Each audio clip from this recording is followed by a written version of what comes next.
देखिए हमारा अनुभव है, मैं भी एक कार्य में फंसा हुआ था जो हमारा निजी, और मैं अब से नहीं लगभग मान के चलिए 7 साल हो गए मुझे यहाँ पे हनुमान जी के चरणों में कार्य करते हुए।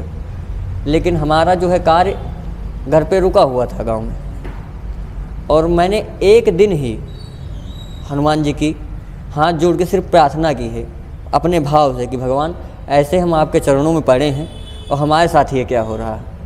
वो दिन है और आज का दिन है, हमारा कार्य अच्छे से हो रहा है, कुछ ऐसी बाबा की कृपा हो गई है, बढ़िया से कार्य चल रहा है। तो इसलिए अपने मन में भाव रखिए, भाव रखते ही हनुमान जी का ध्यान कीजिए।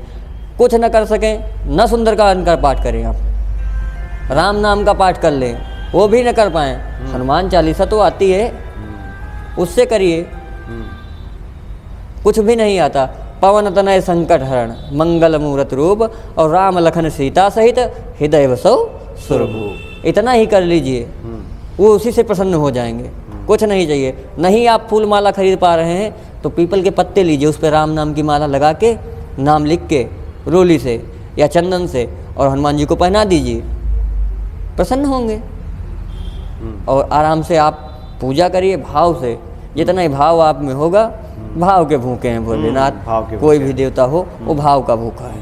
भाव के भूखे हैं भगवान, भाव के भूखे हैं भगवान, भाव बिना भगवान न मिलते, भाव बिना भगवान न मिलते, ये गीता का ज्ञान। भाव के भूखे हैं भगवान, भाव के भूखे हैं भगवान, भाव बिना भगवान न मिलते, भाव बिना भगवान न मिलते, ये गीता का ज्ञान। भाव के भूखे हैं भगवान, भाव के भूखे हैं भगवान।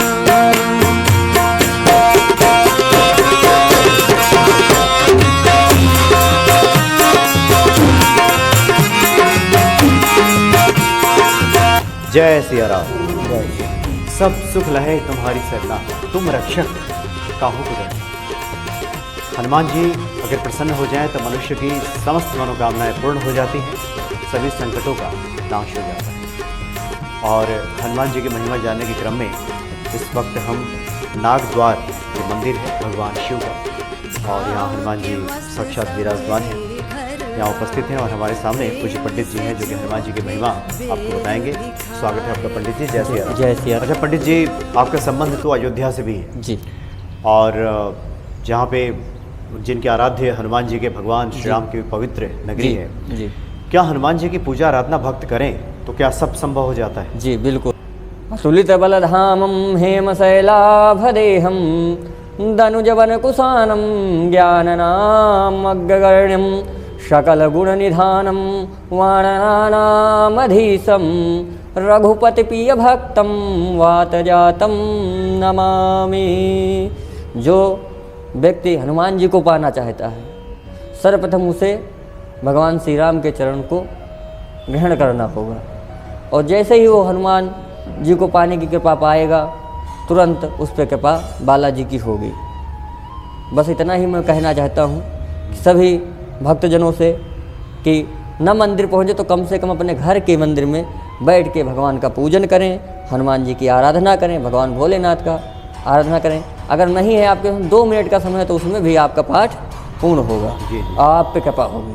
मंगलवार और शनिवार के दिन शाम या सुबह के टाइम जब भी टाइम हो उस समय अपना वो बैठ के निरंतर एकात्रित होके भगवान हनुमान जी की तस्वीर के सामने या हनुमान मंदिर में जाके या अपने घर के मंदिर के सामने बैठ के हनुमान चालीसा और सुंदरकांड का पाठ करें। सभी प्रकार के कष्टों का, दुखों का निवारण होगा।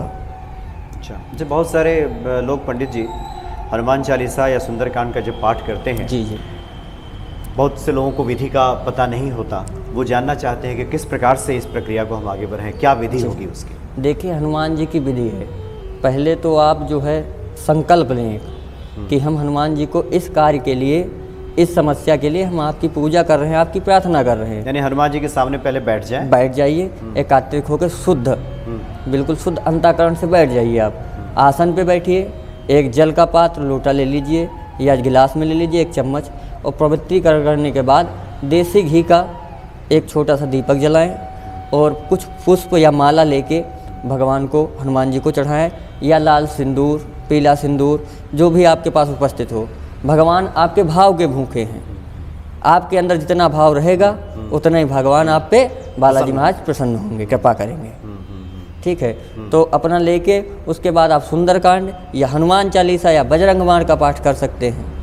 आप प्रतिदिन करिए, नहीं प्रतिदिन करते तो हफ्ते में एक बार करिए। अच्छा जी, और आपके सभी कष्ट दूर होंगे। बहुत से लोग पूछते हैं कि क्या एक ही बैठक में कर लें, क्योंकि सुंदरकांड का पाठ करने में 1.5-2 घंटा तो लगेगा ही, अगर जी आप बिल्कुल बिल्कुल भावपूर्वक करेंगे। ऐसा है। देखिए, सुंदरकांड 2 घंटे लगेगा, एक बार बैठ के करना चाहें तो एक बार कर लें। कभी आदमी के पास समय नहीं होता है, वो आजकल अधिकतर आदमियों के पास समय नहीं है, व्यक्ति के पास समय नहीं है, तो अपना एकत्रित होकर बैठे, 10 मिनट 5 मिनट जो भी है अपना पाठ करें, हनुमान जी का ध्यान करें। ध्यान करने के बाद जहाँ आप पढ़े हो वहीं पे पेज विराम करने के बाद अगले दिन आप वहीं से चालू करिए, लेकिन उसे पूरा करें, वहीं से शुरू करें, वही सेशन से आप चालू कर सकते हैं। ठीक है, उसे पूरा करने के बाद जो है फिर आरती भी आपको करना, आरती के रोज़ भी करना है। भगवान को चना गुड़ का भोग लगाएं, बालाजी को, अति प्रसन्न होते हैं। और जितना ही राम नाम करोगे उतना ही हनुमान जी प्रसन्न मतलब जो लोग कामकाजी लोग हैं, जिनके पास समय का अभाव है, जो योग्य ब्राह्मण को बुलाकर पाठ नहीं करा पा रहे हैं, तो जितना समय मिले उतना करें, और वहाँ पे चिन्ह लगा दें, कोई कागज रख दें, और अगले दिन से फिर आगे से वहाँ से शुरू कर दें, और इस तरह से भी सुंदरकांड का पाठ जी कर सकते हैं, चलता रहेगा। जी। अच्छा पंडित जी, बहुत सारे भक्त आपसे मिलते होंगे। आप तो अभी मैं आपको सुन रहा था, कहीं आप लोग अनुष्ठान की ही बात कर रहे थे, जी। कोई गायत्री अनुष्ठान की बात हो रही थी, तो इस तरह के अनुष्ठान में तो आप लोग लगे ही रहते हैं। जी बिल्कुल। अच्छा, भक्तों के कल्याण के लिए, विश्वास के लिए भी हम आपसे पूछ रहे हैं, कोई व्यक्ति अनुष्ठान जब कोई कराता है, साधना कोई होती है, तो कितने दिनों में ये फलीभूत होने लगती है? क्या अनुभव आपका क्या है? जी, हमारा अनुभव जो है, आप किसी प्रकार, जैसे महामृत्युंजय ले लीजिए, भगवान भोलेनाथ का जप, अगर आप उसे करवाते हैं तो हमारी लोगों की जो गिनती है 1.25 लाख की है। 1.25 लाख मंत्रों का जप होना चाहिए। तो अगर वो 1.25 लाख विधि पूर्वक पूजन करने के बाद 7 दिन का पूजन होता है, जिसमें कि हमारी चौकियाँ बनती हैं, वेदी बनाई जाती हैं, और अच्छे से अच्छे ब्राह्मण, गुरुकुल के पढ़े हुए, उन ब्राह्मणों को बिठा के मिनिमम 3 से 4 घंटे जब करेंगे तो वो आपकी गिनती को पूरा कर देंगे 1.25 लाख। फिर उसका दशांश निकाला जाएगा, हम दशांश करेंगे, हवन करेंगे, मुश्किल से 15 दिन में उसका प्रत्यक्ष प्रमाण आपको मिल जाएगा। दशांश हवन, दशांश से हवन करेंगे हम।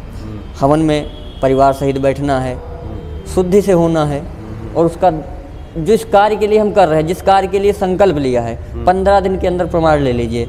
चाहे वो हनुमान जी की पूजा करवा लीजिए आप, या फिर आप शिव जी की करवा लीजिए, या लक्ष्मी नारायण का करवा लीजिए, 15 दिन के अंदर प्रमाण ले लीजिए, या माता रानी 15 दिन के बाद जो है 16वें दिन कृपा आप। और ज़्यादा तो मैं नहीं कहता हूँ, 15 दिन तो बहुत हो गए।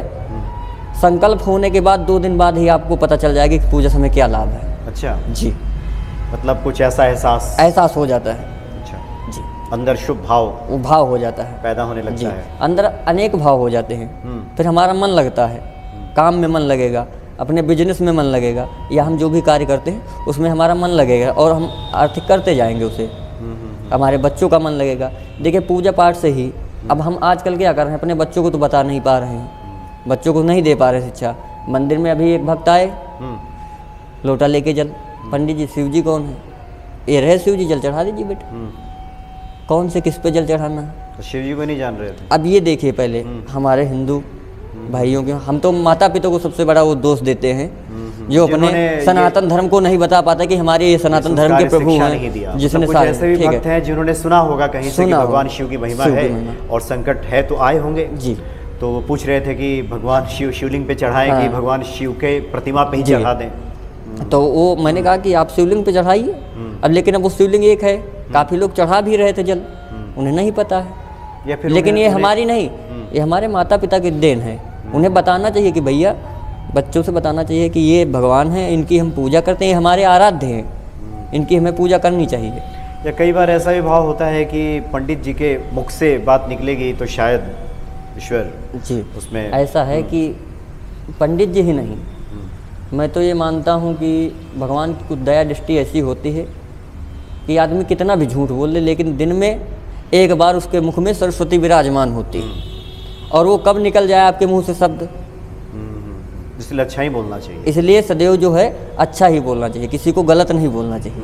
अच्छा पंडित जी, आप चूँकि कर्मकांड में लगे रहते हैं, बहुत बार हमने देखा है कि जो शास्त्रोक्त विधि है जो बताया गया है, जैसे 1.25 लाख जप है, 36,000 है, 51,000 है, जप की संख्या कई बार ज़्यादा होती है जी। कई बार कोई भक्त अगर सुन लेता है, जी। कई बार उसे योग्य ब्राह्मण नहीं मिल पाते, कई बार हमने ये भी देखा है जी। कि वो कैसे पाठ कराए, कई बार चूँकि पाठ है तो खर्च भी होगा, जी बिल्कुल होगा। तो उसके मन में एक बात आ जाती है कि इतना पाठ कराना है और कहीं मैंने नहीं कराया तो शायद प्रभु नाराज हो नहीं, जाएंगे। प्रसन्न हो ना हो। जी, जी। तो इसके बारे में हम चाहेंगे थोड़ा स्पष्ट करें कि जैसा है, देखिए हमारे पास व्यवस्था नहीं है, उसके लिए जो है ये नहीं है कि आप ब्राह्मणों को ही बुला के करें, ऐसा नहीं कोई विधि है कि आप ब्राह्मण को ही बुला के करें। हाँ, कोई यज्ञ अनुष्ठान आप कर रहे हैं उसमें ब्राह्मण की आवश्यकता आपको पड़ेगी ही पड़ेगी, ठीक है। अब हमारे पास व्यवस्था, आर्थिक व्यवस्था हमारी ख़राब है, तो उसके लिए हमारा घर का मंदिर है या हमारी कॉलोनी में जो मंदिर है, सोसाइटी में जो मंदिर है, उसमें हम अपना दीपक, 1 लोटा भगवान शिव को जल चढ़ाएं और हनुमान जी को धूप बत्ती करें, 1 फूल अर्पण करें, कुछ भोग अर्पण करें, हाथ जोड़ें, भगवान से प्रार्थना करें कि हमें इस आर्थिक व्यवस्था में आप हमारी मदद करें। जो कुछ जो हमारे पास था वो आपका है और जो भी आएगा वो भी आपका है। भगवान सुनेंगे, ऐसा नहीं है कि नहीं सुनेंगे, बिल्कुल सुनेंगे, और मन लगा के पूजा करें। यानी ऐसा है, देखिए धन, फल, फूल, पत्र भगवान भोलेनाथ बहुत पसंद होते हैं। अब उन्हें हम 1.25 लाख चढ़ा दें या 10 लाख रुपए चढ़ा दें, भगवान उससे नहीं, आपके अंदर का भाव देखते हैं। आपके अंदर अगर पैसे का भाव है तो भगवान आपको कभी नहीं मिलेंगे, ना आपका कार्य सफल होगा। भाव के भूखे हैं। भाव के भगवान भूखे हैं। देखिए हमारा अनुभव है, मैं भी एक कार्य में फंसा हुआ था जो हमारा निजी, और मैं अब से नहीं लगभग मान के चलिए 7 साल हो गए मुझे यहाँ पे हनुमान जी के चरणों में कार्य करते हुए। लेकिन हमारा जो है कार्य घर पे रुका हुआ था गांव में, और मैंने एक दिन ही हनुमान जी की हाथ जोड़ के सिर्फ प्रार्थना की है अपने भाव से कि भगवान ऐसे हम आपके चरणों में पड़े हैं और हमारे साथ ये क्या हो रहा है। वो दिन है और आज का दिन है, हमारा कार्य अच्छे से हो रहा है, कुछ ऐसी बाबा की कृपा हो गई है, बढ़िया से कार्य चल रहा है। तो इसलिए अपने मन में भाव रखिए, भाव रखते ही हनुमान जी का ध्यान कीजिए। कुछ न कर सकें, न सुंदरकांड का पाठ करें, आप राम नाम का पाठ कर लें, वो भी न कर पाएँ, हनुमान चालीसा तो आती है, उससे करिए। कुछ भी नहीं आता, पवन तनय संकट हरण, मंगल मूर्त रूप, और राम लखन सीता सहित हृदय वसो सुरभु, इतना ही कर लीजिए, वो उसी से प्रसन्न हो जाएंगे। कुछ नहीं चाहिए। नहीं आप फूल माला खरीद पा रहे हैं तो पीपल के पत्ते लीजिए, उस पर राम नाम की माला लगा के, नाम लिख के रोली से या चंदन से, और हनुमान जी को पहना दीजिए, प्रसन्न होंगे। और आराम से आप पूजा करिए भाव से, जितना ही भाव आप में होगा। भाव के भूखे हैं भोलेनाथ, कोई भी देवता हो वो भाव का भूखा है। चलिए बहुत बहुत धन्यवाद पंडित जी आपका। जय श्री राम। जय श्री राम। जय श्री राम।